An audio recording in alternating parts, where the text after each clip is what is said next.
بسم اللہ الرحمن الرحیم۔ اسلامی تاریخ کی ایک ایسی درخشاں اور روح پرور ہستی جن کی پوری زندگی عبادت، علم اور تقوی سے عبارت ہے۔ اہل بیت سے تعلق رکھنے والی وہ عظیم خاتون جن کی زاہدانہ زندگی نے ہزاروں دلوں کو منور کیا۔ علم قرآن و حدیث میں کامل دسترس رکھنے والی جن کے علم سے امام شافعی جیسے جلیل القدر عالم نے بھی استفادہ کیا۔ یہ باوقار داستان ہے حضرت نفیسہ بنت حسن رحم اللہ کی۔ سیدہ نفیسہ بنت حسن اموی دور کی زاہدہ، عالمہ اور مبلغہ۔ خواتین اولیاء میں حضرت سیدہ نفیسہ کو ایک خاص مقام حاصل ہے۔ حسب نسب میں آپ نجیب الطرفین تھیں اور انتہائی معزز اور محترم خاندان سے تعلق تھا۔ رشتے میں حضرت علی آپ کے پردادا تھے، امام حسن آپ کے دادا تھے، جبکہ دوسری طرف حضرت امام حسین آپ کے نانا تھے۔ آپ نے 48 ہجری میں مکہ مکرمہ میں جنم لیا تھا۔ آپ کے والد اپنے وقت کے انتہائی معزز، نیک، صالح، سخی، زاہد و عابد انسان تھے۔ گھر کا ماحول انتہائی پاکیزہ اور ایمان افروز تھا۔ آپ کے والد حسن بن زید کو اللہ تعالیٰ نے علم معرفت اور علم ظاہری دونوں سے نوازا تھا۔ بنی ہاشم جملہ امور میں آپ سے رجوع کرتے تھے۔ آپ کا شمار تبع تابعین میں ہوتا ہے۔ عباسی خلیفہ ابو منصور کے عہد میں آپ پورے 5 سال مدینہ منورہ کے عامل رہے، مگر آپ کی مقبولیت اور عوام میں اثر و رسوخ سے خلیفہ کو ان سے خدشہ محسوس ہونے لگا، جس کی وجہ سے انہوں نے آپ کا تمام مال و جائیداد نہ صرف ضبط کیا بلکہ آپ کو بغداد بلوا کر قید بھی کر دیا۔ اس وقت حضرت نفیسہ کی عمر بمشکل 10 سال تھی کہ ان کا گھر بار سب کچھ لٹ گیا، مگر جب 158 ہجری میں خلیفہ ابو منصور نے وفات پائی اور مہدی خلیفہ بنے تو اس نے نہ صرف حسن بن زید کو رہا کر دیا بلکہ ضبط شدہ مال و دولت بھی واپس کر دیا اور بطور مشیر اپنے ساتھ بھی رکھا۔ 168 ہجری میں جب آپ خلیفہ کے ہمراہ حج کے ارادے سے بغداد سے نکلے تو مدینہ کے نزدیک مقام ہاجر میں داعی اجل کو لبیک کہا۔ والد کی رحلت کے وقت آپ کی عمر 20 سال تھی۔ والد کی وفات سے آپ کو انتہائی شدید رنج اور دلی صدمے سے دوچار ہونا پڑا، کیونکہ وہ صرف والد نہ تھے بلکہ ایک شفیق استاد بھی تھے۔ والد کی وفات سے دل گرفتہ ہو کر آپ نے خلوت نشینی اختیار کی اور خود کو مکمل طور پر عبادت و ریاضت کے لیے وقف کر دیا۔ عبادت و ریاضت میں آپ کو خاص لطف ملتا تھا۔ جذبہ خوف کا آپ پر غلبہ تھا، اس لیے کثرت گریہ سے آنکھیں سرخ رہا کرتی تھیں۔ قیام اللیل پر سختی سے عمل پیرا تھیں اور صبح اذان فجر تک تہجد میں مشغول رہتی تھیں، جبکہ دن کو روزہ رکھتی تھیں۔ 3 دن میں صرف ایک بار کھانا تناول فرماتی تھیں۔ کھانے سے بے رغبتی کا سبب یہ خوف تھا کہ کہیں اس میں حرام کی ملاوٹ نہ ہو۔ تلاوت قرآن پاک سے آپ کو خاص انس تھا۔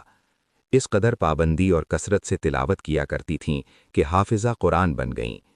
اس کے بعد آپ کا دل حصول علوم قرآن کی طرف راغب ہوا تو اس میں بھی وہ کمال حاصل ہوا کہ بڑے بڑے علماء آپ سے فیض حاصل کرنے لگے۔ تفسیر قرآن، اس کے معانی کے اسرار و رموز اور علم حدیث پر دسترس کا یہ حال تھا کہ امام شافعی جیسی عظیم شخصیت نے بھی آپ سے استفادہ کیا۔ آپ فرمایا کرتی تھیں کہ قرآن اور اس کے احکامات پر عمل کرنے کی دوسروں کی نسبت اہل بیت پر زیادہ ذمہ داری عائد ہوتی ہے، کیونکہ قرآن مجید ہمارے دادا پر نازل ہوا ہے۔ اطاعت اور اخلاق کے بارے میں فرماتی ہیں، اطاعت ایمان کا دل ہے اور عبادت اس کا جسم ہے، زہد اس کی چادر ہے، صدق اس کی صحبت ہے، اخلاق اس کی تر و تازگی ہے۔ برائی کرنے والے سے درگزر کرنا مومن کے لیے بہت بہتر ہے۔ چونکہ آپ پر خوف کا غلبہ طاری ہوتا تھا، اس لیے فرمایا کرتی تھیں، اس کے لیے ہلاکت ہے جو اپنے رب کا نافرمان ہوتا ہے، اس کے ذکر سے اعراض برتتا ہے اور اپنے نفس کی خواہشات کی تقلید اور پیروی کرتا ہے۔ علوم قرآن اور حدیث میں ادراک حاصل کرنے کے بعد آپ رضی اللہ تعالی عنہ مدینے سے واپس بغداد لوٹ آئیں، مگر اب یہاں آپ کا جی نہیں لگا، بلکہ آپ کا دل مدینے میں اٹکا رہتا تھا۔ اس لیے آپ رضی اللہ تعالی عنہ باقاعدگی سے ہر سال حج پر جایا کرتی تھیں۔ فریضہ حج سے انتہائی شغف کا یہ عالم تھا کہ آپ نے اپنی زندگی میں 30 حج کیے۔ باوجود اس قدر علمی مصروفیت، عبادت و ریاضت کے، آپ ایک خوشگوار ازدواجی زندگی بھی رہی تھیں۔ جوان ہونے کے بعد آپ کی شادی آپ کے اپنے چچا زاد بھائی اسحاق بن جعفر سے ہوئی، جو موتمن کے لقب سے مشہور تھے اور ایک برگزیدہ ہستی گزرے ہیں۔ ان سے آپ کے 2 بچے پیدا ہوئے، جس میں ایک لڑکا قاسم جبکہ دوسری بچی کا نام ام کلثوم ہے۔ مدینے سے محبت کے سبب آپ نے بغداد کی سکونت ترک کی اور طویل عرصے تک مدینے میں مقیم رہیں، مگر وفات سے 7 سال قبل آپ نے مدینے سے نکل کر مصر میں رہائش اختیار کر لی۔ اس وقت آپ کی عمر مبارک 56 برس تھی اور تقریباً 7 سال تک مصر میں مقیم رہنے کے بعد 208 ہجری میں وہاں وفات پائی۔ مصر میں آپ نے دعوت دین کا فریضہ نہایت خوش اسلوبی سے سر انجام دیا اور بے شمار غیر مسلم آپ کے دستے مبارک پر مشرف اسلام ہوئے۔ مصر میں آپ کی قدر و منزلت کا اندازہ اس امر سے لگایا جا سکتا ہے کہ 1999 ہجری میں جب امام شافعی مصر تشریف لائے تو وہ آپ کی خدمت میں حاضر ہوئے اور آپ سے حدیث کا سماع کیا اور پھر دعا کے لیے گزارش کی، اور جب انہوں نے وفات پائی تو ان کا جنازہ سیدہ نفیسہ کے گھر لایا گیا اور آپ نے اپنے گھر میں ان کی نماز جنازہ پڑھی۔ مصر میں قیام کے دوران کئی بیماریوں نے آپ کی صحت کو بری طرح متاثر کیا اور بڑھاپا ویسے خود المرض ہوتا ہے۔